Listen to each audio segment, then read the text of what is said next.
já temos aí uns 15 minutos de tolerância, a gente, na proporção que a turma for chegando, vai assistindo.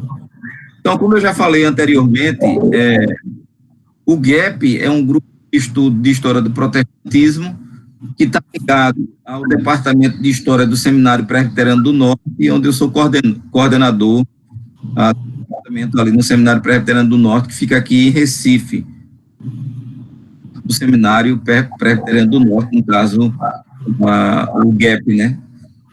E aí, mesmo que a proposta desses nossos encontros não tenha o caráter apologético, mas por estar ligado ao Seminário Presbiteriano, né, uma instituição protestante, a gente tem a prática de começar, né, a palestra orando, agradecendo a Deus, e aí espero que vocês entendam esse procedimento.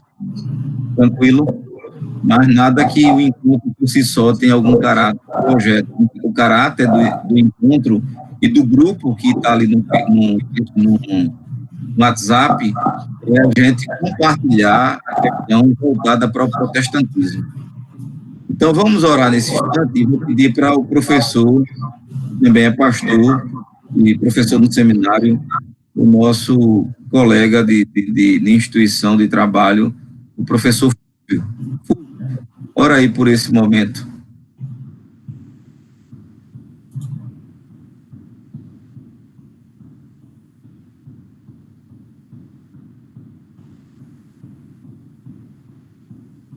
Fúvio, está fechado o teu som.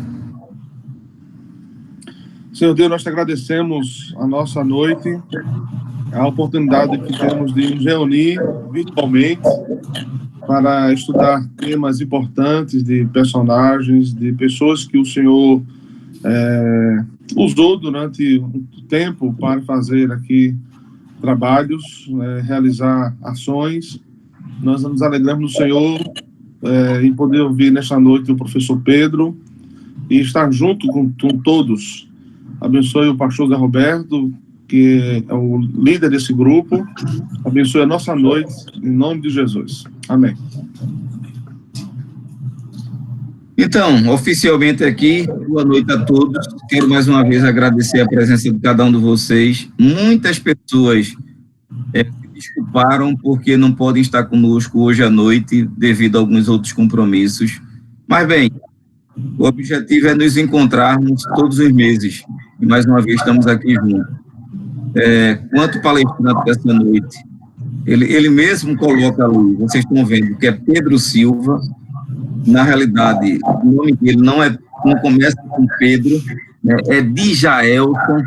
É o nome que os pais colocaram, mas se você bater na porta e perguntar aos pais onde é que mora Djaelson, os pais mesmo não saber dizer. Então, Djaelson é conhecido mais como sobrinho. Que nem eu saiba, eu estava pensando aqui o seguinte, introdutoriamente. Há um ditado que diz que todas as regras têm exceções, mas tem uma que não tem. Por exemplo, vocês não conhecem, em hipótese alguma, ninguém com o nome de Djaelson. Então, isso é uma regra que não tem exceção. Então, a única pessoa na face da Terra que tem o nome de Djaelson, ele não é conhecido como Djaelson, né? É conhecido mais como Pedro. Mas, gente, brincadeiras à parte, o professor Dr. Pedro, ele é formado em Direito pela Universidade Católica de Pernambuco, a Unicap, e resolveu, posteriormente, fazer tanto mestrado quanto doutorado em Ciência da Religião, e defendeu recentemente o seu doutorado. Quero aqui parabenizá-lo publicamente, já que eu fiz isso anteriormente. E é um prazer, Pedro, tê-lo aqui conosco. Você pode, introdutoriamente, depois, dar algumas informações a seu respeito, entre elas, falar da sua pesquisa, do tema da pesquisa do mestrado, doutorado, e, posteriormente, entrar aí na nossa temática da nossa noite. Seja bem-vindo, muito obrigado por ter aceito o nosso convite. Fique totalmente à vontade. Ok, eu quero agradecer e cumprimentar todos vocês, né, pesquisadores aí do protestantismo brasileiro. É bom ver as temáticas, né, citadas aqui, trabalho em Goiás, sobre instituições de educação, com relação a mulheres, né, missionárias ali. É muito bom ouvir, né, esses temas de pesquisa. Então, como o professor doutor Zé Roberto falou, a quem eu agradeço pela oportunidade, né, de falar aqui um pouco sobre Davi Gueiros. Eu sou ministro congregacional também, eu sou pastor congregacional, né, fui reitor ali do Seminário Teológico Congregacional do Recife durante um tempo, né, hoje eu apenas dou aula. Então, vejam, minha pesquisa foi sobre a relação entre protestantismo e o mundo jurídico do século XIX no Brasil. Então, quais mudanças aconteceram através da ação dos missionários protestantes estrangeiros no Brasil, tá certo? Para que protestantes brasileiros pudessem ter acesso a direitos civis até então negados a eles, tá bom? Essa foi a minha pesquisa. E aí, essa pesquisa, de certa forma, ela é originária aí de uma fala da minha banca de mestrado, da defesa da dissertação, mas também da leitura ali, né, do Davi Gueiros Vieira, tá certo? Dessa obra, o protestantismo, a maçonaria, a questão religiosa no Brasil. Então, quando o Zé Roberto pediu para que eu falasse sobre algum tema, eu decidi fazer uma espécie de review, né, desse texto aqui, né, do Davi Gueiros, que é um texto, infelizmente, de difícil acesso, né? O professor Marconi, quando esteve aqui falando para esse grupo, ele falou da possibilidade de uma outra edição, de uma edição atualizada, né? Então, que se tem essa edição aqui da Universidade de Brasília, tá certo? Que só há ali em sebos, ou então em algumas cópias, o meu está bem surrado, né? Então, mas ao mesmo tempo, apesar de ser um texto de difícil acesso, ele é um texto-chave na interpretação aqui do protestantismo brasileiro. Então, ele está ali junto com Bonelis Ribeiro, junto com o Ram, né, falando sobre o culto no Brasil, como também, enquanto também textos como de Antônio Gouveia, o próprio Leme Leonardo, de quem Davi Gueiros vai dizer que é extremamente devedor. Então, o texto Protestantismo e a Maçonaria, a questão religiosa do Brasil, é um desses textos de interpretação, tá certo? Chaves ali do protestantismo brasileiro, principalmente para aqueles que vão trabalhar o protestantismo no século XIX. É imprescindível, então, quem trabalha o protestantismo no século XIX, tá certo, passar, tá certo, por Davi Gueiros. Isso é um texto realmente que não tem como passar largo dele em qualquer pesquisa do século XIX. Bem, diante disso, eu vou aqui marcar meu tempo, né, são 40 minutos. Eu não sei se por causa da tradição de ministro protestante, mas eu quero dividir também a minha fala em 3, né? Então, ministros protestantes históricos geralmente dividem um sermão em 3 pontos, então vou dividir também a minha fala em 3 pontos. Na primeira parte eu vou falar um pouco da vida de Davi Gueiros, na segunda parte falar um pouco do livro, tá certo? Esse texto aqui do Davi Gueiros, e finalmente na terceira parte eu vou tecer então considerações e apontamentos para a pesquisa a partir dessa obra.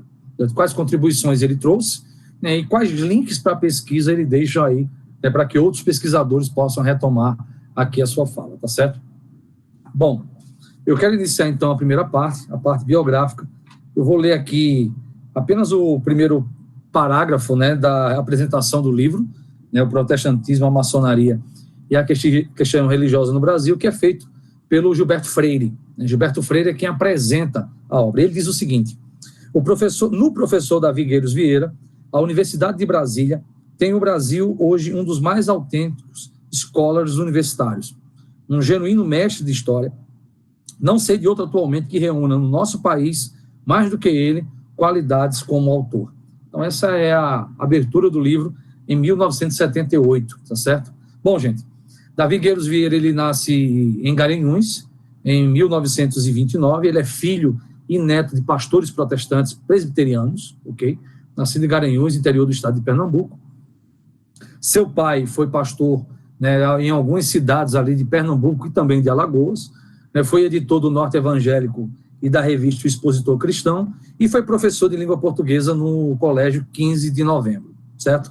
Então, Davi Gueiros, ele inicia a sua formação intelectual exatamente estudando no 15 de Novembro, e depois ele muda, tá certo, para Caruaru, onde ele vai estudar ali em um colégio ligado à Igreja Congregacional ali de Caruaru. Ele volta para Garanhuns, volta para o 15 para completar os seus estudos, e ali, então, ele é indicado pelo diretor da instituição para fazer faculdade, né, para fazer o curso de História, né, no King College, na Virgínia, nos Estados Unidos. Então, o próprio diretor do 15 percebe nele um bom pesquisador e indica, então, que ele faça o curso, então, nos Estados Unidos. Bom, nesse período, ele está ali dividido entre a vocação pastoral, que ele imagina ter, né, e a questão da pesquisa, da história. Então, essa instituição que ele estuda é uma instituição ligada à Igreja Presbiteriana do Sul, né, e ele estuda história, ele opta por história, e ele diz posteriormente que estudou história, mas por uma tradição familiar, mas que até então, nesse momento, ele não abandona ainda essa busca pela vocação, tá certo, pastoral. Então, ele se casa em 1952 com uma americana, né, serve ao exército americano. Nesse período ele mora em Nova York, né, então ele termina os estudos de história e acaba ficando pelos Estados Unidos, onde ele se casa, serve ao exército americano, né, e após o serviço ele recebe uma cidadania americana. Esse exercício no exército vai permitir com que ele ganhe bolsa para estudar, então, tá certo, mestrado e doutorado. Bom, em 1952, ele tenta estudar história, ele tenta estudar teologia. Essa chamada vocação pastoral dele, né, não cessa, até que ele entra no seminário unido, Seminário Teológico Unido dos Estados Unidos, e ali, estudando teologia, ele percebe que não tem vocação pastoral. Ele percebe realmente que o local dele é a pesquisa. E aí, então, ele se volta, então, para a história, onde vai ser a sua área de atuação. Tá certo? Então, ele começa o estudo de teologia, abandona, sabendo, então, que não tem vocação pastoral.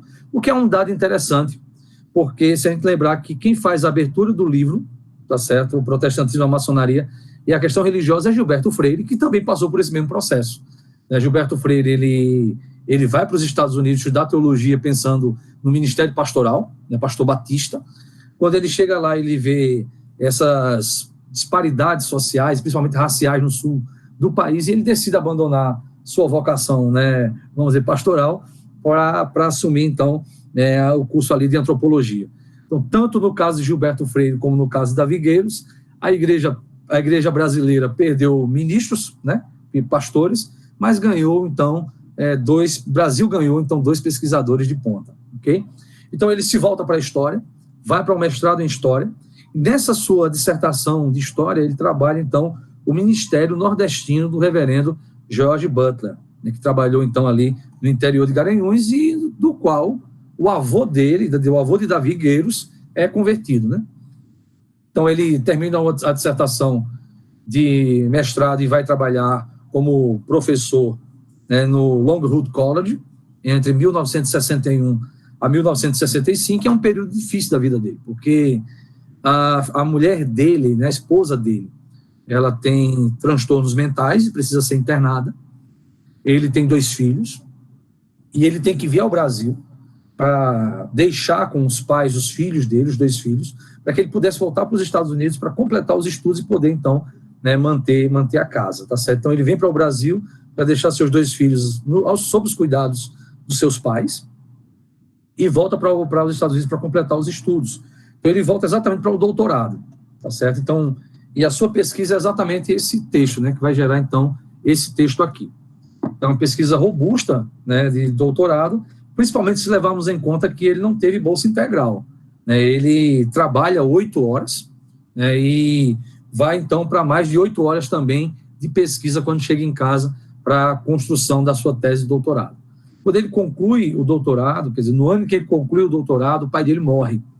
Então, ele volta, né, dos Estados Unidos para o Brasil, para se reunir novamente com seus filhos.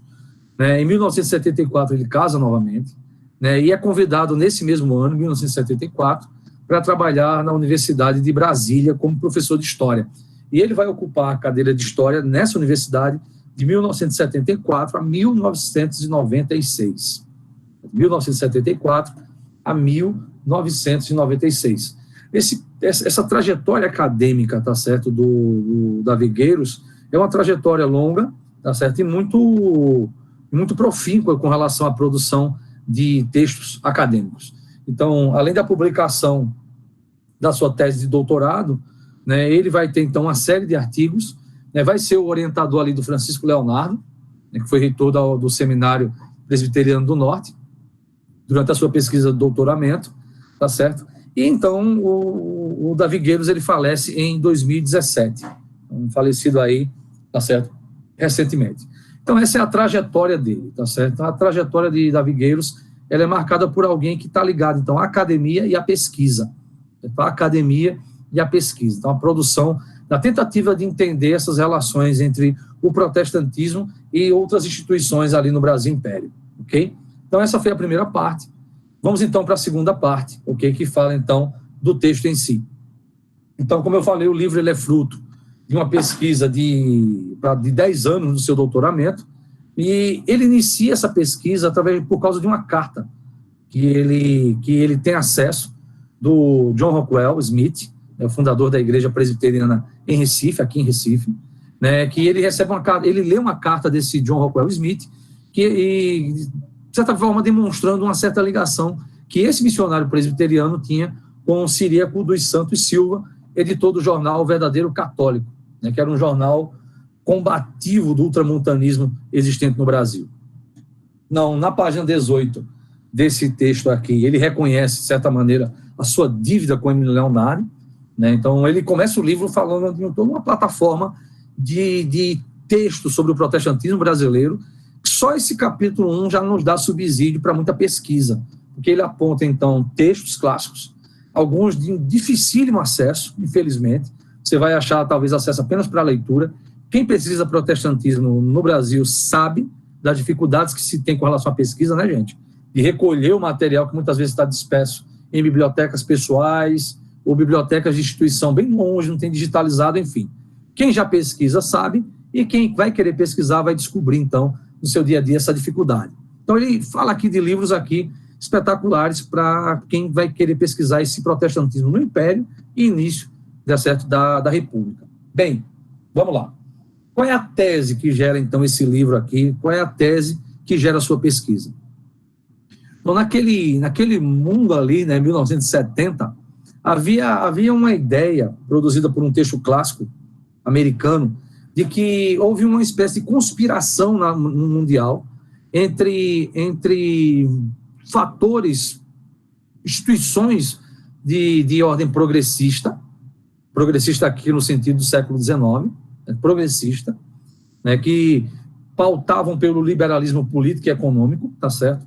E o protestantismo. E essa conspiração internacional, ela, de certa maneira, ela chega no Brasil aproveitando-se da questão religiosa, né, que é quando o ultramontanismo, de certa maneira, desafia a coroa no seu poder. Não vou aqui me deter a questão religiosa aqui, apenas falar aqui como da própria Davi Gueiros fala, ok? Então, essa era a tese, de que a questão aqui, a relação entre protestantismo e esses setores progressistas, no caso aqui a maçonaria, se deu como uma conspiração internacional. E ele começa a pesquisar e ele percebe que não. E os fatores que fizeram com que o protestantismo ele se ligasse à maçonaria contra essa igreja católica são de ordem puramente local. Então ele fala na página 12, e eu vou aqui ler, tá certo? Página 12. No presente estudo, demonstro que houve certa cooperação entre elementos liberais, maçônicos, republicanos, protestantes e outros grupos minoritários contra o poder político da Igreja Católica Romana no Brasil. Ao mesmo tempo, creio, apresento suficiente evidência ao demonstrar que essa cooperação às vezes era local, às vezes de âmbito nacional, mas geralmente tinha um cunho puramente brasileiro e ligava-se a problemas internos. Ok? Então, essa é a tese dele. A tese dele é que não há uma conspiração, né, internacional que vem, então, de fora para dentro, mas a coisa ela acontece aqui dentro mesmo, a partir de situações e de elementos que estão próprios da relação aí, tá certo, no campo religioso brasileiro. Então, o ponto de partida dele é exatamente o ano em que o tráfico negreiro ele é proibido no Brasil, porque ele vai dizer que quando o tráfico negreiro ele é proibido no Brasil, gera-se uma demanda de mão de obra, e imigrantes, então, de outros países vão vir ao Brasil, inclusive americanos. Então, quando americanos vêm ao Brasil, surge, então, a necessidade de fazer com que haja uma capelania, quer dizer, um ofício religioso fosse oferecido a esses imigrantes americanos. E é, então, quando A Sociedade Bíblica Americana, ela vem aqui através de Joseph Spalding, depois Daniel Kidder, depois Daniel Fletcher, depois James Fletcher e por aí vai, ok? Então ele inicia exatamente com essa questão. O livro, meus amigos, ele pode ser dividido em duas partes, tá certo?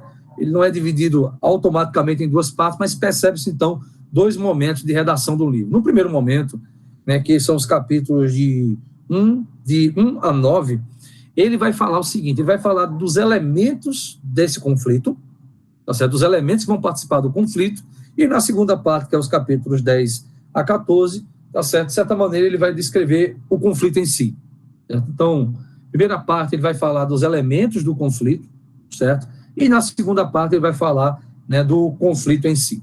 Então, eu falei que ele inicia o livro, de certa forma, trazendo uma plataforma de bibliografia, de leituras e de jornais, tá certo? E, como eu falei, surpreende, é uma coisa realmente que surpreende como a pesquisa ela é robusta em um tempo onde você não tem acesso a esse material digitalizado, então você tem que percorrer muitas bibliotecas e arquivos, e ele percorre, então, bibliotecas brasileiras, bibliotecas inglesas, vai ao Vaticano, bibliotecas americanas. Ele aproveitava as férias do seu trabalho para fazer uma peregrinação em busca de material de pesquisa. Ele juntou muita coisa, mas muita coisa, ok? Então, nos elementos do conflito, ele começa, então, a falar de ideologias que estavam aqui no Brasil, nesse período do século XIX, ok? Então, ele vai falar, por exemplo, do galicanismo, do jansenismo, do ultramontanismo, do positivismo, do protestantismo. Então, ele vai colocar, de certa forma, essas ideias como plataformas ideológicas que vão entrar em choque, okay? Vão entrar em choque quando da inserção do protestantismo e o aproveitamento, então, dessa questão religiosa para fazer com que a Igreja Católica perdesse um pouco de força no campo religioso e o protestantismo pudesse, então, tá certo, avançar. Bom, de certa forma, ele vai demonstrar essa ligação entre protestantes e essa linha, tá certo, política liberal e econômica, principalmente através do ministério ali de James Fletcher. Então, ele dedica pelo menos 2 capítulos ao resgate dessa figura tão interessante chamada James Fletcher, ok? Que é uma figura interessante dentro da historiografia protestante, como também dentro da historiografia secular. Então, de certa maneira, a historiografia clássica protestante não vai dar lá muita atenção a Fletcher. Emily Leonard vai simplesmente dizer o seguinte: Fletcher ajudou Daniel Kidder, ponto. Pronto, só vai dizer isso.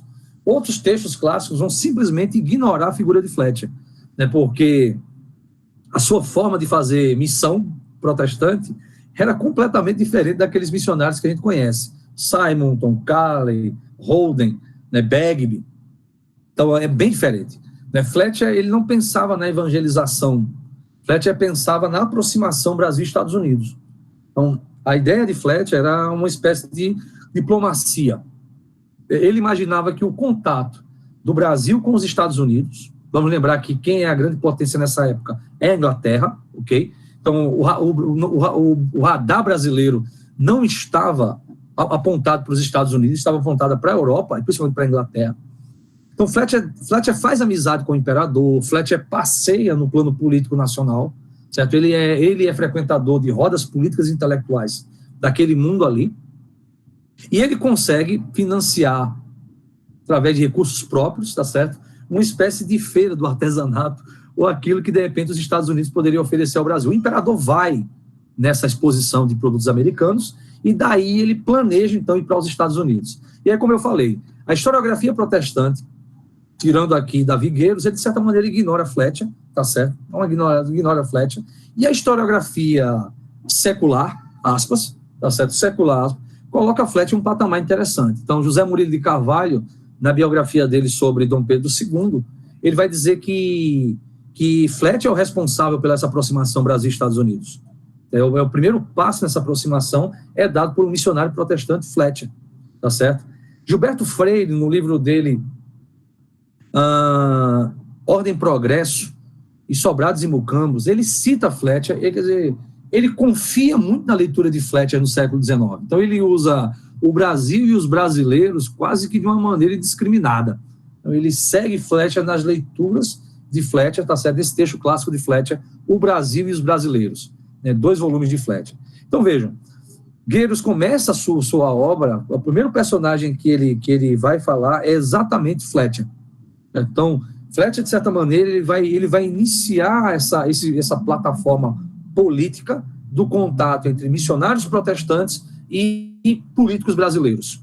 Certo? Então, a plataforma missionária de Fletcher é essa, moderna, vamos dizer assim, até para o século XXI. Né? Ele pensa realmente nessa aproximação, há tanto que seus inimigos, por exemplo, o acusam aí de lobista. Uma nota de rodapé. Ainda falta um trabalho que contemple Fletcher num mestrado ou num doutorado.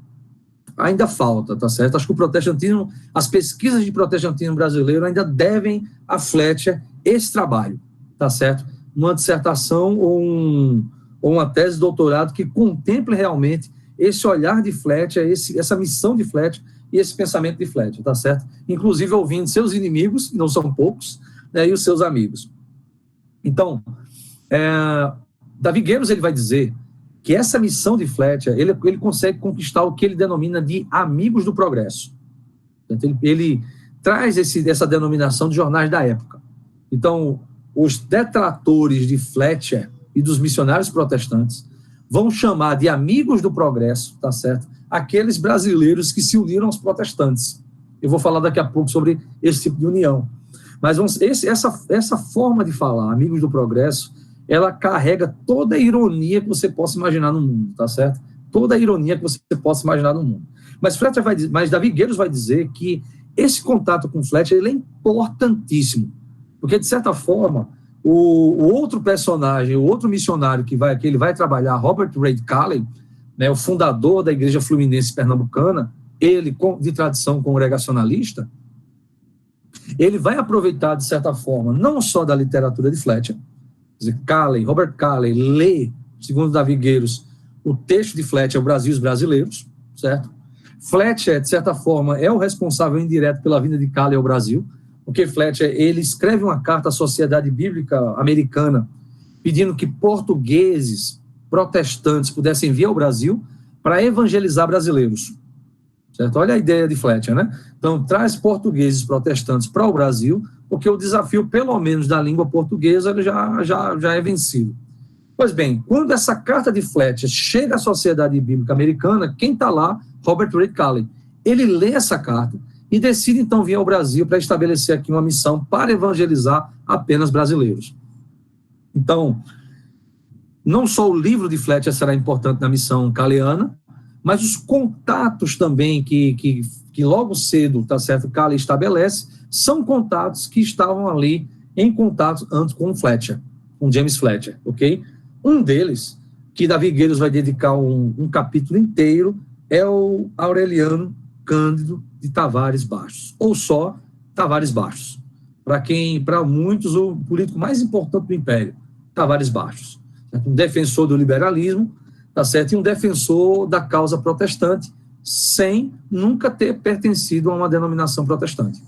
Então, ele enxerga nesse protestantismo aquilo que outras instituições, certo? Outras instituições vão achar, que é o seguinte: eles vão ver no protestantismo uma espécie de elemento de progresso social. O protestantismo ele chega no Brasil, boa parte dele, criticando a presença da escravidão, falando acerca de tecnologia que eles podem trazer de fora, falando de direitos civis, né, liberdade de culto, liberdade de consciência, liberdade de representação política. Então, essa agenda protestante ela acaba sendo, né, meio que vista como uma agenda irmã de alguns setores progressistas do Império, né? E aí você tem, então, maçonaria, partidos republicanos e tudo mais. Só um dado aqui, que não está aqui no livro de Davi Gueiros, né, mas é bom lembrar que quando, por exemplo, a República foi proclamada, um dia antes, né, políticos do Partido Republicano estavam na casa do missionário batista, né, William Bagby, transcrevendo a Constituição americana em mãos. Né? E você tem casos, por exemplo, também de membros do Partido Republicano, né, visitando, por exemplo, missionários protestantes ali de 9 horas da noite, porque no século XIX é um negócio, né, meio ali sorrateiro, né, uma reunião de 9 horas da noite, 8 horas da noite, é um negócio ali meio esquisito, um negócio meio que cheira, meio que pode cheirar a conspiração. Vamos voltar ao texto. Então, ele dedica um tempo, um capítulo a Aureliano Tavares Bastos, e depois ele vai falar, então, tá certo, dos presbiterianos. E com relação aos presbiterianos, ele fala de como o jornal, a imprensa evangélica, ele foi um fator interessante de disseminação das ideias protestantes, tá certo? Principalmente no parque intelectual ali do século XIX, que é um parque que é um grupo que lê bastante jornal. Há muitas pesquisas, ainda bem, alguns artigos sobre o jornal Imprensa Evangélica, muitos.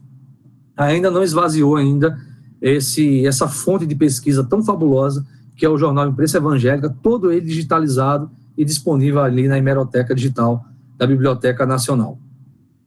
Mas dá para ver nesse jornal uma espécie de plataforma Brasil, esse é o nome que eu estou dando, tá certo? Projeto Brasil, que é o seguinte, né, se fala ali do fim da escravidão, se fala do papel da mulher, se fala do papel da economia, se fala ali da importância da liberdade religiosa, enfim, mostra, de certa forma, o que é que o Brasil ganharia se ele aderisse à agenda protestante. Se ele aderisse à agenda protestante. Em minha pesquisa, na minha tese, eu classifico, de certa forma, eu busco classificar essa relação entre o protestantismo e esses brasileiros, certo? O protestantismo e esses brasileiros. Há brasileiros que vão se tornar protestantes, há brasileiros tipo Tavares Bastos, que não vão se tornar protestantes, mas vão se colocar ao lado dos missionários, porque ele percebe que essa agenda pode trazer benefícios para o Brasil, certo? Há instituições que vão se colocar ao lado do protestantismo, naquela bandeira que o protestantismo tem, por exemplo, clubes abolicionistas, tá certo? Ou também, por exemplo, a Sociedade de Comércio, né, brasileira, que é sediada no Rio de Janeiro. James Fletcher é um frequentador dessa sociedade de comércio. Inclusive, um negócio interessantíssimo, por exemplo, em um dos jornais que eu vi, há um anúncio em que Fletcher vai distribuir sementes de milho americanos de graça nessa sociedade de comércio carioca, fluminense. Vamos lembrar, comércio aqui gira em torno de indústria, aliás, sociedade de indústria, né, fluminense, que é a sociedade de indústria nada mais é do que senhores de terra que estão ali, tá certo, para falar acerca do seu comércio. Então, Fletcher pega sementes americanas e ele anuncia no jornal que vai distribuir sementes americanas de graça na quarta-feira. Então, é um frequentador desse espaço. Então, essas instituições, certo? Esses brasileiros, políticos, intelectuais, passam, então, nesse livro do Davi Gueiros aqui, e Davi Gueiros mostra, então, como existe essa união entre esse protestantismo que busca o seu espaço no campo religioso brasileiro, com esses setores progressistas que buscam, então, maior abertura econômica, né, uma maior abertura política, né, um fim da escravidão, enfim, todo um processo ali, tá certo, de uma agenda que faria, então, com que o Brasil desse certo. Mais uma nota de rodapé, no livro Brasil e Brasileiros, Fletcher termina esse livro montando uma lista de coisas que o Brasil deveria fazer para dar certo. Então, é bem interessante, é uma lista de coisas que o Brasil poderia fazer para ser um país, né, país moderno, um país realmente, como ele diz, do século XIX. Como eu falei, realmente, ainda há que se descobrir, tá certo, essa figura chamada James Fletcher, tá certo, para pesquisa. Bom, a segunda parte do livro, ele vai falar, então, dessa luta, tá certo? Dessa luta com relação à questão religiosa no Brasil, né? Primeiro ele fala da luta da Igreja Católica com a própria maçonaria, ok? Os embates que há entre catolicismo brasileiro e maçonaria. Depois ele fala acerca de como essa luta se desenrolou ali no Pará, né? E vamos lembrar que no Pará tinha a presença do missionário Richard Holden, né, que por causa desse conflito religioso tem que se mudar, tá certo, para a Bahia. E depois ele vem para Pernambuco, tá certo? Para falar, então, como é que a briga se desenrolou aqui em Pernambuco e como os protestantes, de certa forma, estavam ligados a isso, como ele fala, né, John Rockwell Smith, ligado, então, a um jornal ali que era anti-ultramontano. Bem, indo para o final, a minha terceira parte, contribuições e apontamentos. O que a pesquisa de Davi Gueiros contribuiu, então, para a história da religião e a história do protestantismo brasileiro? Eu quero colocar aqui algumas coisas. A primeira delas é o seguinte: pela primeira vez nós temos um olhar, então, político nacional, certo? Plano político e nacional da relação entre a inserção protestante e o desafio que esse protestantismo tem de permanecer em plano nacional. Então, pela primeira vez, alguém trabalhou esse aspecto político, tá certo? Então, o texto de Davi Gueiros é um livro político por natureza. Então, começa com política, termina com política, né? Então, como é esse olhar com relação a esse plano político nacional? Então, não é à toa que ele começa com Fletcher. Não é à toa que ele começa com Fletcher, ele não começa com Spalding e nem com Kidder, porque, no fim das contas, Spalding e Kidder, eles vieram para vulgarizar a Bíblia, né? Distribuir Bíblias quanto pudessem. Não, o plano de Fletcher é um plano bem definido e tem um caráter político bem marcado. Aproximar Brasil e Estados Unidos, para que nessa aproximação o Brasil possa ver o quanto o protestantismo pode ser benéfico para o país. Ok? Então, primeira contribuição seria isso daí, esse olhar, essa dimensão política da sua pesquisa. A segunda coisa que eu posso destacar com relação ao livro de Davi Gueiros Vieira é esse olhar para personagens, tá certo? Ainda não trabalhados. Esse olhar para personagens ainda não trabalhados. Eu posso citar aqui Fletcher, eu posso citar aqui outros personagens, como, por exemplo, Miguel Ferreira, né? Personagens do mundo do positivismo, tá certo? Que vão aderir ao protestantismo e depois saem, né? Miguel Ferreira é um desses, né, personagens aí. Então, há um olhar para esses personagens para ver o que é que eles podem falar acerca desse conflito, certo? Então, essa é uma questão interessante. A terceira coisa, terceiro aspecto positivo ou contribuição é o uso das fontes. Então, Davi Gueiros, ele questiona fontes, ele usa uma plataforma de fontes imensa, jornais da época, diários de missionários, jornais pessoais, né? Jornais pessoais, relatórios de missão. A plataforma dele é impressionante e o uso dessas fontes é que é interessante, né? Ele chega a falar dos exageros de Fletcher, ele chega a falar da covardia de outros, ele olha para as fontes e ele passa a questionar as fontes nesse sentido. Bom, e finalmente alguns apontamentos. Há algumas brechas que o texto aqui de Davi Gueiros, por exemplo, nos fazem perguntar, tá certo? E oferecer, de certa forma, material para pesquisas futuras. Um deles, a questão do papel da mulher. Então, Fletcher, Davi Gueiros, aliás, pouco fala do papel da mulher protestante no século XIX. E há sim. Né? Por exemplo, a Sarah Calley, que é a esposa do Dr. Robert Reid Calley, o fundador da Igreja Fluminense, Sarah Calley cria uma sociedade de mulheres no século XIX, uma sociedade ali onde a mulher casada ela tinha restrições à rua, então as mulheres protestantes saem à rua para evangelizar, o que foi um mini escândalo para a época.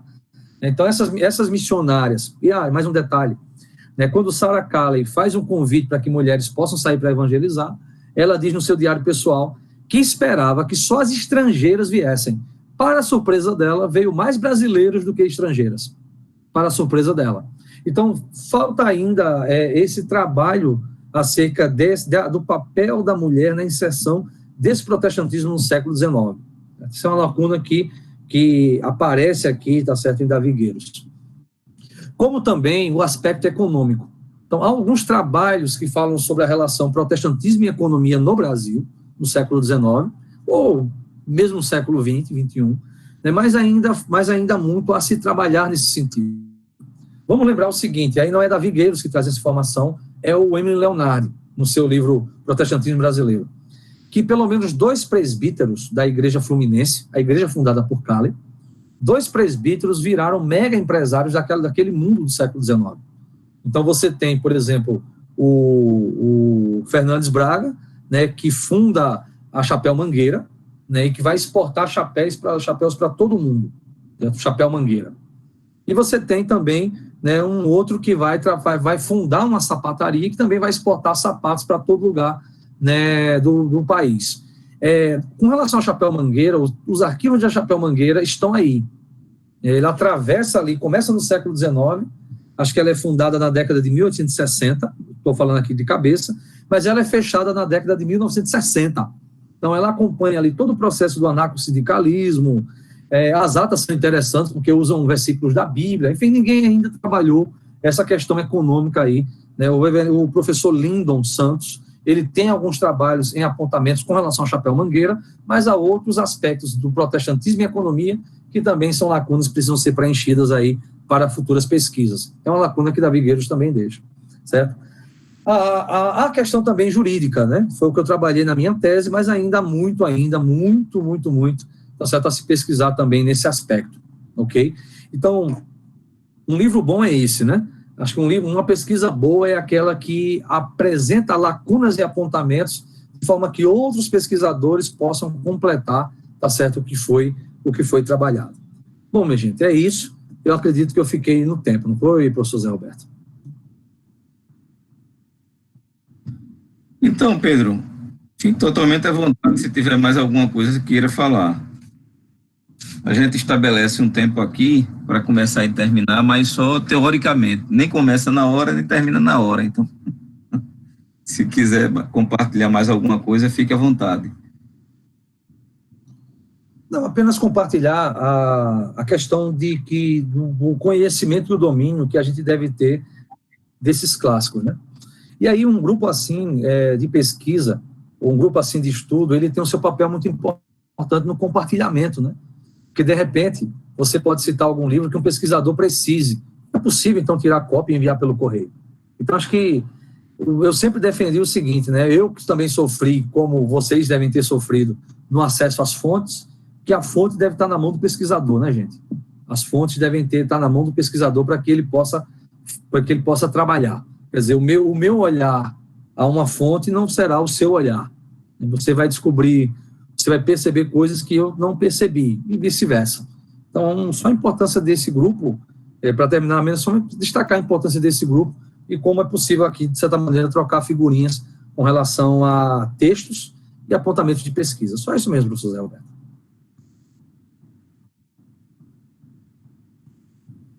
Eu não sei o sentimento de cada um de vocês, mas assim, eu fico sempre encantado em cada encontro que temos, né, pela riqueza das informações, né, e queria aqui parabenizar o professor Dr. Pedro por tão grande contribuição em trazer a importância do professor Dr. Davi Gueiros, né, com esse clássico,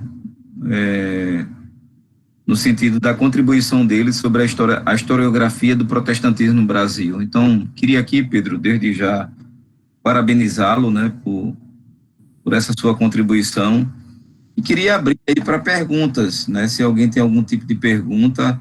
Acredito que alguns foram atraídos pela temática do livro em relação, muito particularmente, falar sobre a questão da maçonaria, mas, bem, independentemente disso, fiquem totalmente à vontade. Se tiver alguma pergunta, abram o som e fiquem à vontade para perguntar.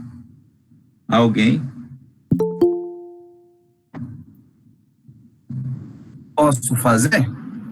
Claro, Vitor. Deixa eu abrir minha câmera aqui só um instante. Aí.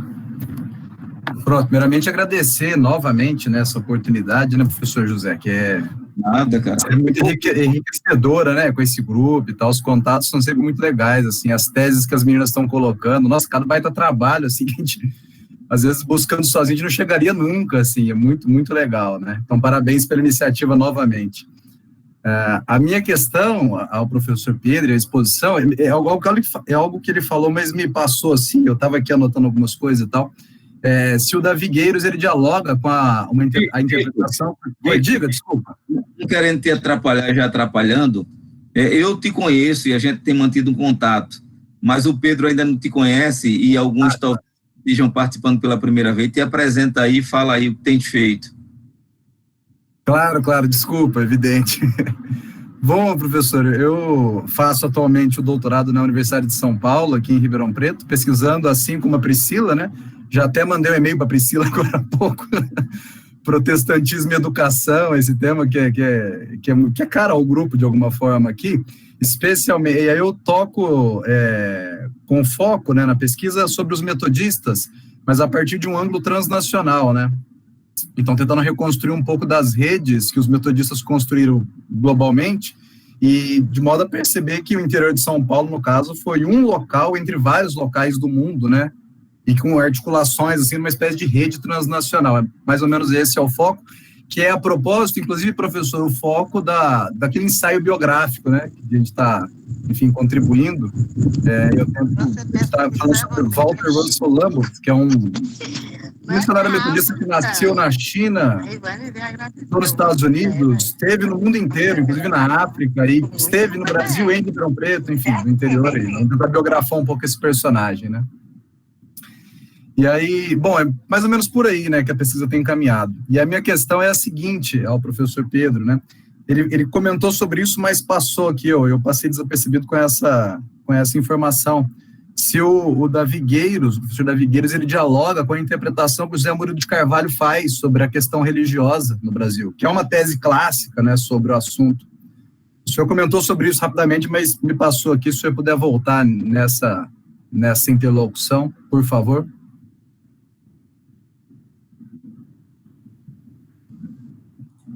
Pedro? Ok, eu falei do Carvalho, né, naquela biografia do Dom Pedro II, né, Ser ou Não Ser, é quando ele fala sobre essa aproximação, né, a Brasil e Estados Unidos. Bom, a tese que Davi Gueiros esposa, Vitor, é que ele não vai para aquela questão comum, que há um enfraquecimento da Igreja Católica para que o protestantismo possa entrar. Não, ele realmente não comunga dessa tese, que é uma tese bem comum em alguns textos do protestantismo brasileiro. Ele vai defender que não, ele vai defender que o próprio protestantismo, ele busca os seus espaços, tá certo? E, de certa maneira, ainda com um catolicismo bastante fortalecido, principalmente em alguns campos aí, né, políticos, alguns grupos políticos nesse sentido. É isso que mais ou menos ele defende, entendeu? Ah, interessante, porque é exatamente esse ponto que eu estava curioso, porque existe uma tendência historiográfica muito contemporânea de se afastar um pouco do que o Zé Murilo de Carvalho propôs, né? Isso. É exatamente isso, uma espécie de encaminhamento homogêneo, né? De um afastamento em relação à religião, com a emergência da República, etc., né? Sobretudo com a emergência dessa nova agenda liberal dos anos 70, principalmente depois da Guerra do Paraguai ali no Império. E aí esses novos trabalhos têm questionado essa homogeneidade, entre aspas, assim, né? Sobretudo no que diz respeito à reprodução da sociedade civil, né? Ou seja, fora daqueles debates formais do Estado, etc. Então, eu acho que nesse campo tem muita coisa a ser escrita também, né? No sentido de investigar um pouco mais a fundo essas movimentações civis aqui, né? Eu vou dar um exemplo para você nesse aspecto, que é a própria questão da relação positivismo-protestantismo, certo? Essa relação no século XIX ela é interessantíssima. Por quê? Uma parte dos positivistas vão aderir ao protestantismo enquanto religião sua, certo? Quer dizer, eles vão aderir como religião sua, e outra parte vai se colocar como opositora ferrenha nesse sentido. Por exemplo, as faculdades de Direito de São Paulo e Recife, que chegam a promover debates com os missionários, no caso de São Paulo, e Recife, não Tobias Barreto, que acha que não se importa, Tobias Barreto acha que não deve descer para falar de religião, né? Mas é um ponto interessante, porque os positivistas que vão bater no protestantismo, eles vão defender o catolicismo como sendo a religião oficial, a religião nacional. Né? Essa é uma relação interessante, né? Porque, veja, não defende a não-religião, defende esse caráter religioso ainda dessa sociedade, né? Então, vamos dizer, não é o protestantismo. O protestantismo seria um elemento invasor, estranho, alienígena naquela cultura. Então, o que é o construtor da nossa nacionalidade seria, então, né, o catolicismo. Essa é uma questão também, Vitor, que ainda precisa também de uma pesquisa robusta nesse sentido. esses conflitos entre protestantismo e positivismo, entendeu? Porque você vai ter jornais que vai ter tese e contra-tese, né? Inclusive, alguns missionários protestantes, presbiterianos, vão escrever textos longuíssimos desafiando, né, intelectuais positivistas, porque, de certa forma, é o seguinte, né? Acredito que Gueiros vai dizer que é um dos opositores mais ferrenhos do protestantismo. Mas por quê? Eu diria que ambos têm a mesma agenda, né? Ambos falam em progresso, não é verdade? Ambos falam em progresso, ambos falam em trazer o Brasil para a modernidade, mas só que um tem uma agenda religiosa. Um tem uma agenda religiosa muito própria, que é o protestantismo. O outro vai dizer, não, o catolicismo já serve para o que a gente precisa.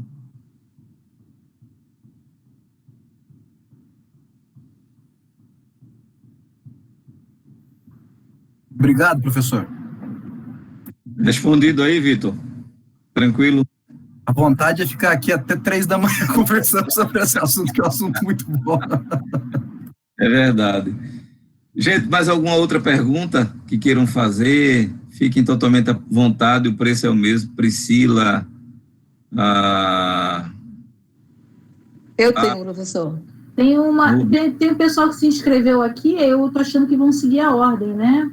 Vamos seguir a ordem, então. Tem Vitor, depois tem Nildo, né? E depois sou eu. Eu estou inscrita também. Nildo. Rúbia depois, Então, Nildo, fique à vontade, Nildo. Abre o teu som aí, tua câmera e manda ver. É sempre bom que vocês se apresentem. Ok, vocês estão conseguindo me ouvir? Perfeito. Não, a minha pergunta é só uma colocação que eu achei interessante, que o Pedro colocou. Te apresenta aí, Nildo, te apresenta aí.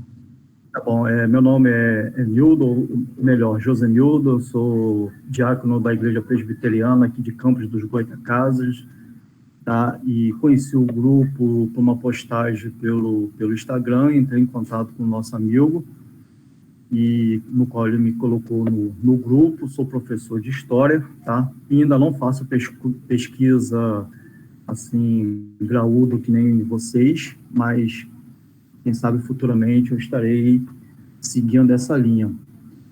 E o nosso amigo aí, parabéns pela sua palestra, foi muito bom, me despertou aqui muita curiosidade, tá? Dentre eles, eu tinha até feito uma pergunta aqui, e ao longo da explicação do nosso amigo, Pedro, ele já respondeu. Eu tinha feito aqui, se há alguma influência do protestantismo no segundo reinado, na abolição da escravidão, e ele mencionou isso aí. Diante dessa resposta, e ele explicando tudo, ele falou a questão de personagem.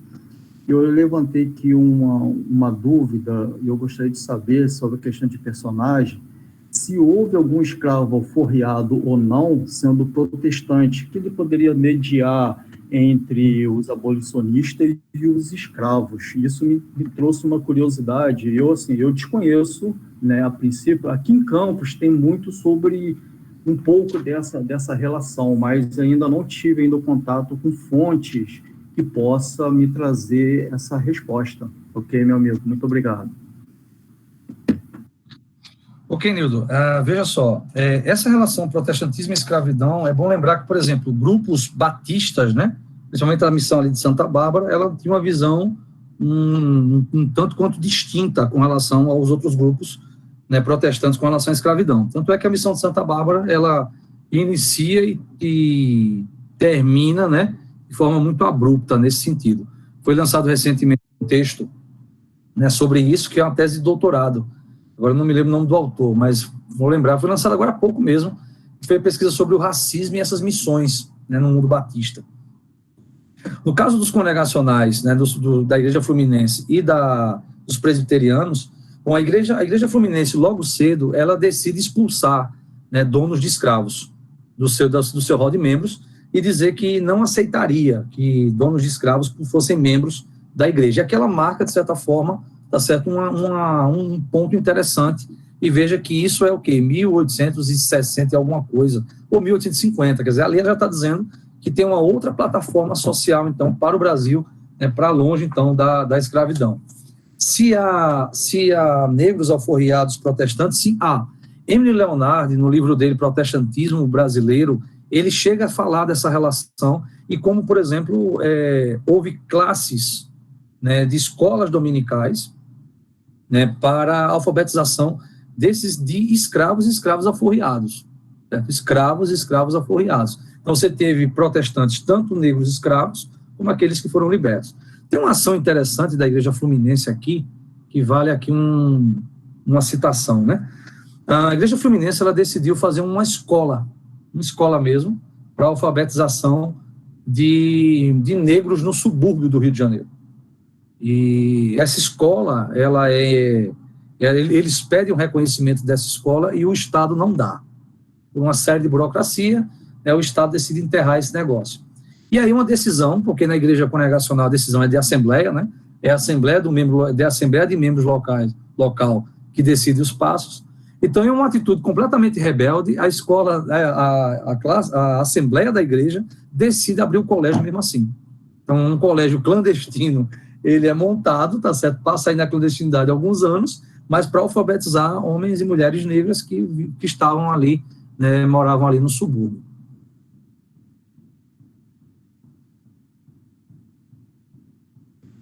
Ok, meu amigo, agradeço, fiz algumas anotações aqui, quem sabe eu pego isso como um ponto de pesquisa. Muito obrigado. Ok, procure esse livro de Emily Leonard, talvez uma cópia, o acesso dele está bem difícil, a haste prometeu lançar uma nova edição, né, mas ele seria um bom ponto de partida para a sua pesquisa. Emily Leonard, né, o protestantismo brasileiro. Eu acredito que agora, Pedro, tem alguma pergunta voltada aí para você, feita por Priscila. Priscila, fique totalmente à vontade aí. Então, deixa eu me apresentar, até porque muita gente não estava no início, né, quando a gente estava conversando. Eu sou Priscila, eu sou aluna de doutorado do Programa de Pós-Graduação em Educação da UERJ. Na minha dissertação, eu sou da área de História da Educação, né? Na minha dissertação de mestrado, eu pesquisei uma educadora metodista chamada Judith Tranjan. Essa educadora escreveu impressos para mulheres, crianças e para educar professores nas igrejas. Esses impressos foram adotados pelas escolas dominicais no Brasil, além também dela ter escrito artigos para a revista Voz Missionária, que é a revista feminina, órgão oficial da Igreja Metodista. Então, eu analiso os textos escritos por Judith e faço interpretações sobre as práticas pedagógicas que ela desenvolveu na Igreja Metodista de Vila Isabel, aqui na Zona Norte do Rio de Janeiro. No doutorado, então, a partir da minha pesquisa de mestrado, eu descobri que os protestantes criaram um curso de preparação de professores voltado aos docentes das escolas dominicais, aqueles docentes que não tinham formação pedagógica. Então, nesse curso eu tenho pesquisado a adesão das 4 denominações do protestantismo histórico, né, as igrejas batista, metodista, congregacional e presbiteriana, como que esse curso funcionou nessas igrejas, como que as classes normais funcionaram. E aí você citou a Igreja Evangélica Fluminense, pelas fontes que eu tenho, essa igreja foi a primeira a estabelecer as classes normais aqui no Rio de Janeiro. Eu tenho ido muito, quer dizer, não agora por conta da pandemia, né? Mas eu estava indo muito à biblioteca da igreja, pesquisar as fontes, fui muito bem atendida pela senhora Esther Marques, né? A ativista. Ela é a história viva do protestantismo, né? Então, eu tenho ido bastante lá para fazer a pesquisa e tal, e fiquei interessada nessa escola que você falou, para negros, né? Como eu sou da história da educação e estudo protestantismo, mas isso poderia ser para um pós-doc, né? Não para agora. Mas as perguntas que eu tenho, a primeira você falou sobre as fontes, diários de missionários que foram utilizadas no livro do Davi Gueiros. Esse autor, por um acaso, fala sobre como ele chegou a esses diários? Eu tenho tido tantas dificuldades para encontrar essas fontes que a gente chama de ego-documentos, né, que são relacionados às escritas íntimas de missionários e missionárias. Eu queria saber se no livro ele fala sobre esse caminho que ele fez para chegar a essas fontes.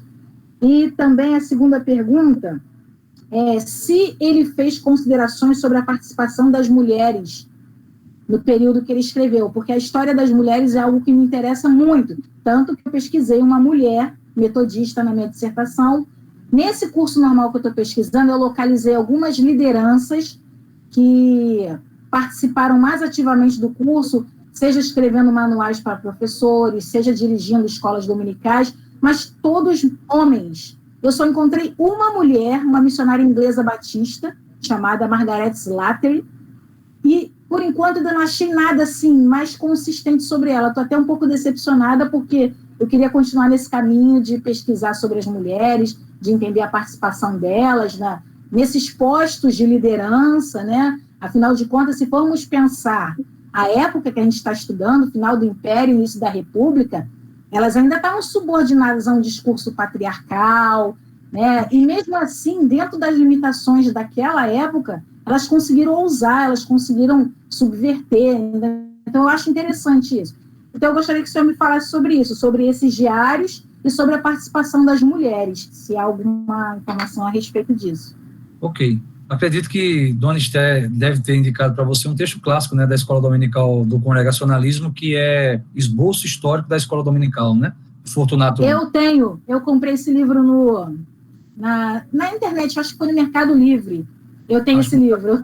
Uma raridade, então, viu? Esse texto. Poxa, paguei caro, doeu no bolso, mas valeu a pena.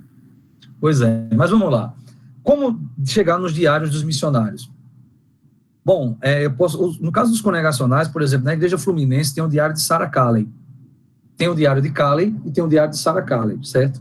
O diário de Calley são anotações de visitas que ele fez, mas vira e mexe você encontra alguma coisa ali, cartas, certo? Cartas. O diário de Sarah já é um negócio mais complicado, porque ele está criptografado. Parece que Sarah não confiava muito em Calley no início do matrimônio, né? Então ela escrevia em códigos. Eu tenho aqui uma cópia do diário dela, não dá para entender absolutamente nada, tem que quebrar aquele código ali para que possa entender alguma coisa, tá certo? Bom, você tem centros históricos, como, por exemplo, os presbiterianos têm seu centro histórico, aí o professor Zé Roberto pode falar melhor onde e o que achar nesse centro histórico dos presbiterianos, né? Em Cambridge há uma ala da biblioteca que são só cartas de missionários que trabalharam no Brasil. Cartas e relatórios. Então, eu tenho uma foto desse arquivo, inclusive um amigo meu está para ver umas cartas de alguns missionários que eu pedi para ele, para tirar uma cópia e me enviar. Então tem uma sala apenas com essas cartas. Esse problema que você está falando é realmente um problema de quem pesquisa o protestantismo. Como você está um material completamente disperso. Então tem que ser um serviço realmente de garimpagem, tá certo? Realmente serviço de garimpagem. Então, só realmente indo para esses centros históricos. No caso da Vigueiros, ele teve acesso, porque, como eu falei, né, ele aproveitava as férias para poder viajar e pesquisar. Então, ele pesquisou no Brasil, pesquisou na Inglaterra, pesquisou ali no Vaticano, tá certo? No Vaticano, pesquisou em muitos lugares nos Estados Unidos, tá certo? Ele tinha um bom contato político, né, de forma que um amigo meu falou que ele tinha, por exemplo, cartas de acesso para determinados arquivos que, por exemplo, outro pesquisador teria muita dificuldade de chegar, ok? Então, só realmente você garimpando nesses históricos que tem. Eu não sei se Dona Esther, né, ela é bem cuidadosa com relação às fontes, né? Mas eu não sei, aí pode contar ela sobre o diário de Calley, tá certo? O diário de Sarah, que é bem interessante, tá certo? Tem uma carta, agora eu não sei, não estou lembrando se é uma carta ou é uma parte do diário de Calley, acho que é uma carta, que ele escreve a um estadista em inglês chamado Samuel Morley, que é tio de Sarah. E nessa carta ele saúda os presbiterianos que estão chegando no Brasil. E ele diz o seguinte, abre aspas, que é bom que os presbiterianos venham para o Brasil porque podem disseminar mais ideias liberais. Fecha aspas. Calley é muito reticente com relação a posturas políticas dele. Mas é interessante como essa carta ele saúda, né? Saudando os presbiterianos, ele escreve para um estadista inglês dizendo, olha, quem sabe essa é uma porta para que essa ideologia possa, né, desenvolver aqui. Olha, com relação às mulheres, nesse período, principalmente do século XIX, né, eu conheço um trabalho sobre Sarah Calley, um doutorado do Douglas Nassif, que é um ministro congregacional, professor da UMESP. Ele escreveu a sua tese de doutorado acerca do trabalho de Sarah. Então, de repente, esse trabalho possa ter na sua bibliografia alguns apontamentos para você. Depois eu posso passar o contato do Douglas para que você converse com ele. Ele trabalhou muito essa questão do papel da mulher no século XIX. Realmente, como eu falei aqui, né, é ainda também uma lacuna que precisa ser bem preenchida nesse sentido. Só há homens. No caso de Davi Gueiros, ele cita, acho que de mulheres apenas Sarah. tá certo? Apenas Sara aí, e alguns missionários nessa questão de abrir colégios e tomar a frente, mas nada que seja desenvolvido, é mais um passar com relação aos dados, né, que é importante para ele, porque o foco dele como eu falei, é um foco bem político nesse sentido. Então, mais ou menos isso, tá certo, Priscila? Então, dê uma olhada lá na Fluminense novamente, tá certo? Com relação a esses diários, aí o professor Zé Alberto pode falar com relação aos diários dos missionários, né, presbiterianos, né, onde eles estão. Então, bom, isso aí. Tem uma missão chamada UESA. Essa missão, que hoje chama-se LatLink, mas na época que chamava-se UESA, os missionários que vieram para cá, já no finalzinho do século XIX, e tiveram um trabalho importantíssimo de divulgação, principalmente no Nordeste brasileiro, até na década de 50, eles lançavam relatórios para suas missões. Eu tinha alguns jornais aqui, tá certo? Eu tinha alguns jornais aqui em casa, mas alguém que eu não sei quem, a minha memória também é muito ruim, pegou para pegar cópia, eu não me lembro nem quem foi o fulano e nem quando foi, e nem sei se ele devolverá, né? Então tem essas questões também. Então, gente, como o tempo está chegando, tem duas perguntas a serem feitas. Uma vai ser feita por Rúbia e a última vai ser feita pelo Gilmar. Então, eu queria passar a palavra para a Rúbia, seguida Gilmar, e em seguida a gente vai estar encerrando. Rúbia e depois Gilmar.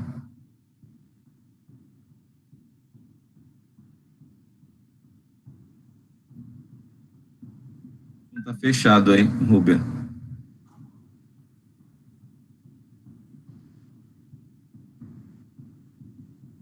Ô, professor, sim, é porque eu tive um probleminha aqui no microfone. Só um pouquinho. Então, veja só, quero parabenizar o professor pela sua exposição, e aí a minha primeira pergunta diz respeito ao protestantismo e maçonaria.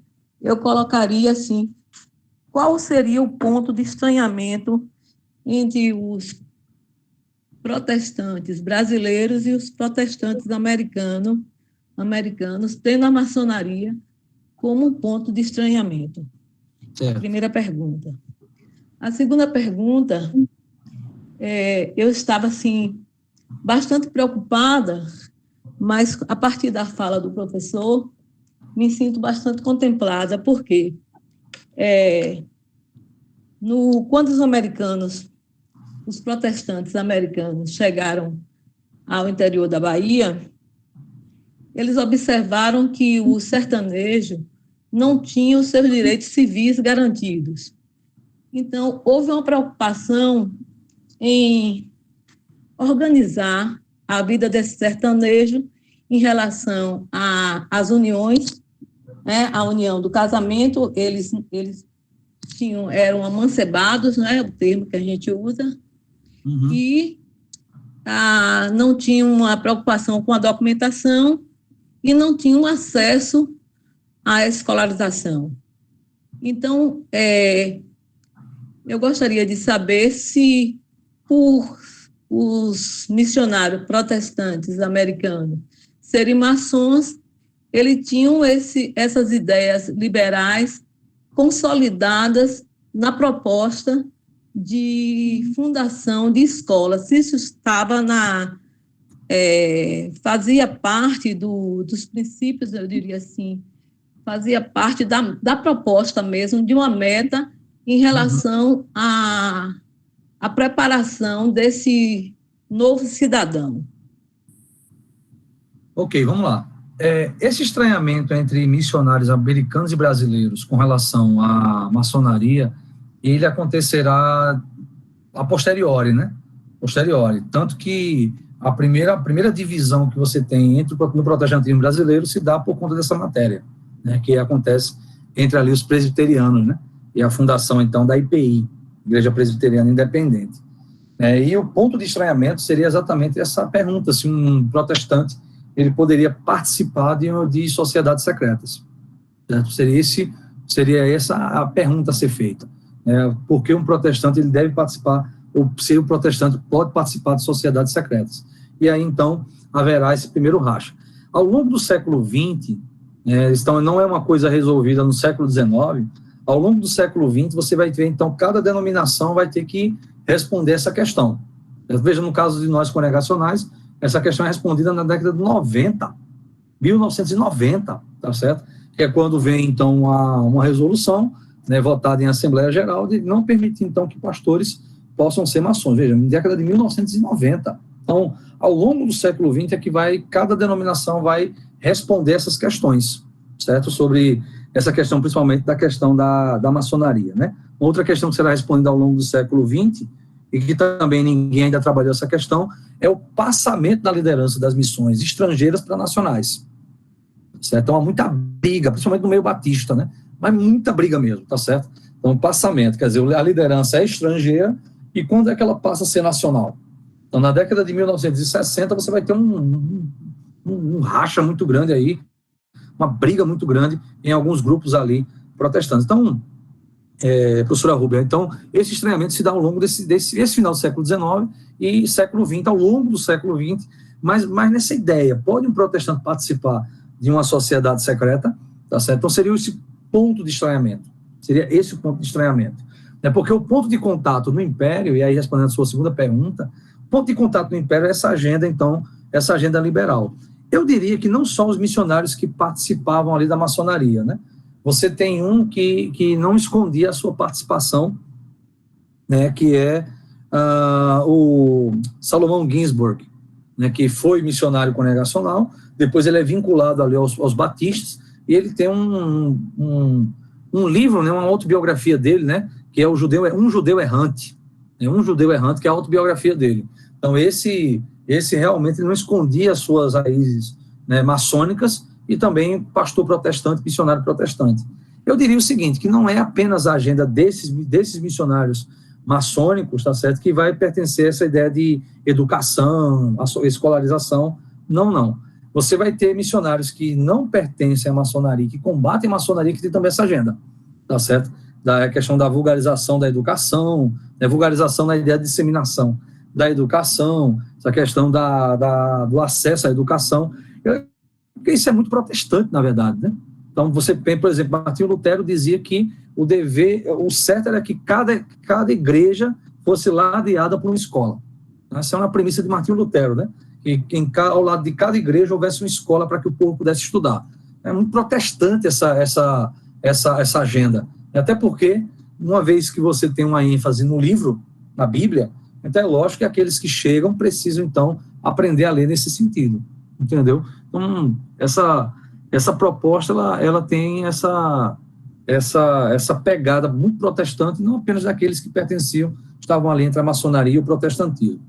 Eu só queria estender um pouco essa questão, na questão das relações socioafetivas, né, que você falou dos casamentos. Né, esse foi um tema da minha tese. Então, na minha tese, eu trabalhei como os protestantes, eles conseguiram, então, os direitos de liberdade de consciência, a relação socioafetiva, direito de enterramento e os direitos políticos, ainda no Império. Então, esse foi o trabalho da minha tese. Adorei, professor. Gostei muito viu? Pedro, Perfeito. Por último, viu, Pedro? Por último, aqui, por causa do tempo, tem uma pergunta do professor reverendo Gilmar, que é a seguinte: parabéns, exposição, pesquisa o protestantismo em Sergipe, particularmente a exceção presbiteriana em meados do século XIX. Referente a Davigueiros e seus escritos, gostaria de saber se ele elenca, né, nomes de protestantes que também eram maçons que viveram em fim do século XIX, entre Bahia e Sergipe, notadamente os comportores. Muito obrigado. Ok, Davigueiros, ele não chega a elencar nenhum missionário que pertence ao protestantismo. Acho que ele, sabiamente, ele vai falar da união das instituições, né? Ele vai falar dessa união institucional, né, entre essas duas frentes, tá certo? Mas aí é preciso pesquisar com relação à ordem que, quando foi surgido esse rompimento entre a Igreja Presbiteriana e a maçonaria, né, e ver principalmente principalmente o que aconteceu durante, pós-ruptura. Por exemplo, eu vou dar um exemplo aqui, falei aqui dos congregacionais que na década de 90 tiveram uma resolução de não admitirem mais nos seus quadros pastores maçons. O que foi que aconteceu? Alguns pastores foram embora. Disseram, não vai largar a maçonaria por causa do protestantismo. Então foram embora. Inclusive um que chegou a ser diretor do seminário, né, congregacional aqui no Recife, ele chegou a embora e disse, realmente não é realmente a minha agenda primeira, não seria, então, né, o congregacionalismo. Então é bom ver, né, o rompimento. Lembre-se, até chegar nesse rompimento oficial, onde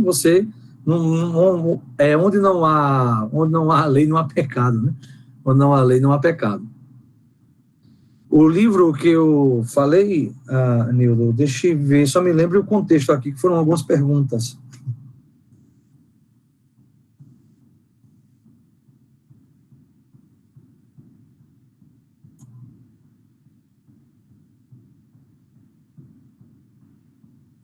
Sim, lembrei. O livro que eu te falei foi O Protestantismo Brasileiro, de Emily Leonardi. O Protestantismo Brasileiro. É publicado pela Haste. Tá certo? Então, assim, como eu falei, a minha pesquisa é século XIX, tá certo, gente? Então, eu me despeço dizendo o seguinte, se eu puder ajudar em alguma pesquisa, eu estou aqui à disposição, tá certo? Pode deixar meu contato aí, pode procurar meu contato com o professor Zé Roberto, estou aqui à disposição, né, naquilo que eu puder ajudar. Se tiver algum material que eu possa tirar cópia e enviar, também não tem problema também nesse sentido. Né, já sou pesquisador e sei que muitas vezes a luta da gente é essa mesmo, né, de ter acesso ao texto, ter acesso ao livro. Tá bom, gente? Então, também eu quero agradecer a todos aí que acompanharam essa fala. Professor Zé Alberto. Só uma questão para Vitor, né? Ele está perguntando se a minha tese está no repositório. Ainda não, Vitor. Eu devo entregá-la em janeiro. Ela está em correção de língua portuguesa e em janeiro ela vai estar ali disponível no banco de dados ali da Universidade Católica. Está a minha dissertação, que foi sobre a liberdade religiosa. Então, foi sobre Calley e a liberdade religiosa.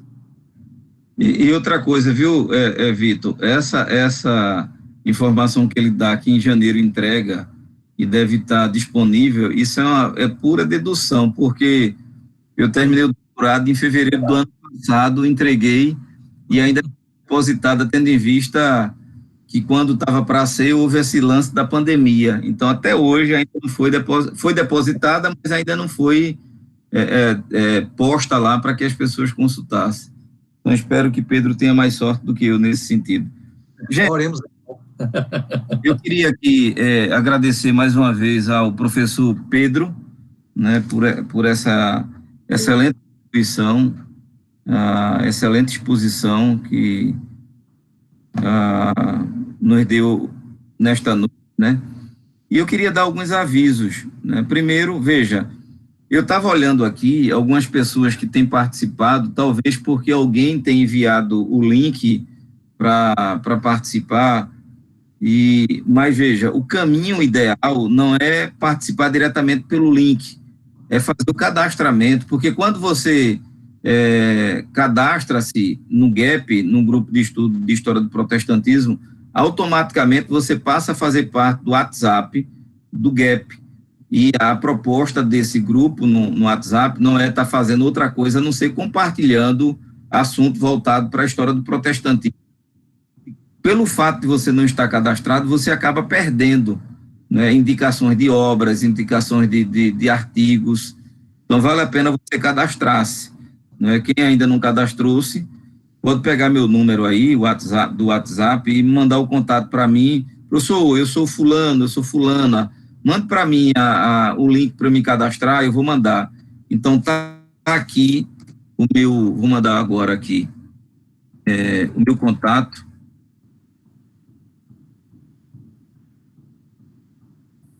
Então, esse aqui é o meu WhatsApp. Manda para mim uma mensagem, identifique-se, que eu mando o link para você se cadastrar no GAP. Vale a pena, porque você acompanha todo o processo do que a gente vai partilhando lá, compartilhando.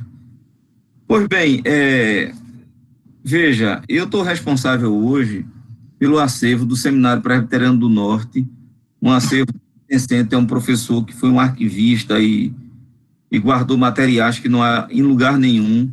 Tem muita coisa ainda para organizar, mas tem muita coisa lá disponível, estou falando aqui em Recife, e de repente vocês queiram fazer algum tipo de pesquisa ou tem algum tipo de pergunta, passa lá num grupo ou no privado. Professor, o senhor acha que tem esse material por aí? E se de repente eu já sei da resposta, eu vou e te comunico para que você sinta-se à vontade para vir a Recife pesquisar.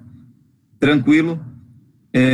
O outro aviso, na realidade, é o seguinte: estamos agora no final de novembro, dezembro, independentemente desse período que a gente está passando dificílimo da pandemia, mas é um período de descanso, de termos um tempo com a família. Janeiro é um mês de férias, então a probabilidade é que a gente retome os nossos encontros do GAP em fevereiro.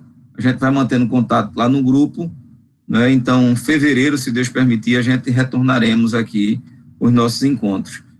Eu não sei para vocês, mas pelo menos para mim, esses 4 encontros que tivemos, né? Acho que agosto, setembro, outubro, novembro, exatamente, foram encontros magníficos, né? Com palestrantes e assuntos interessantíssimos. Então, mais uma vez aqui, quero agradecer a presença do professor e doutor Pedro, bem como a participação de cada um de vocês, para que a gente possa continuar aí a nossa troca de figurinhas para contribuir com as nossas pesquisas. Relembrando que essas palestras estão sendo gravadas por Edson, queria mais uma vez agradecer a Edson, e como ele está no final do curso dele, vai ter a formatura dele em dezembro, a ideia é que ou em dezembro ou em janeiro ele vai criar um canal ali no YouTube, vai editar essas palestras e vão ser publicadas lá para que vocês tenham acesso ao conteúdo integral, né, e também possam compartilhar. Além disso, a ideia é que a gente reúna essas palestras de forma transcritas, né, e com maiores informações que o tempo não permitiu, e no segundo semestre do próximo ano, 2021, no caso, a gente publique aí um livro sobre essas temáticas que a gente está compartilhando e discutindo. Então, gente, basicamente é isso. Quero agradecer a presença de cada um de vocês. Não esqueçam, aqueles que ainda não fizeram a sua inscrição, manda lá um WhatsApp para mim, que eu mando o link para vocês, para participarem diretamente aqui do nosso grupo.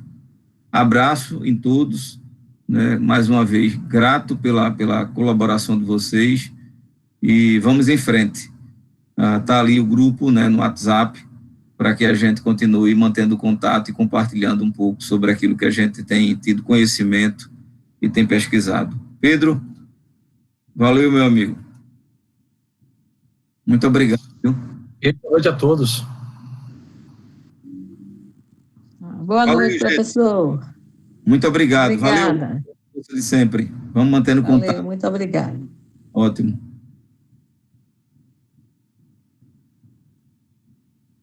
Bárbara, se não fez a inscrição ainda no grupo, manda lá. Valeu, Tamires, valeu, Nildo, Edson, muito obrigado, Elias, Fúvio, Carmerino, Josué, muito obrigado, Gilmar. Valeu, gente. Até a próxima.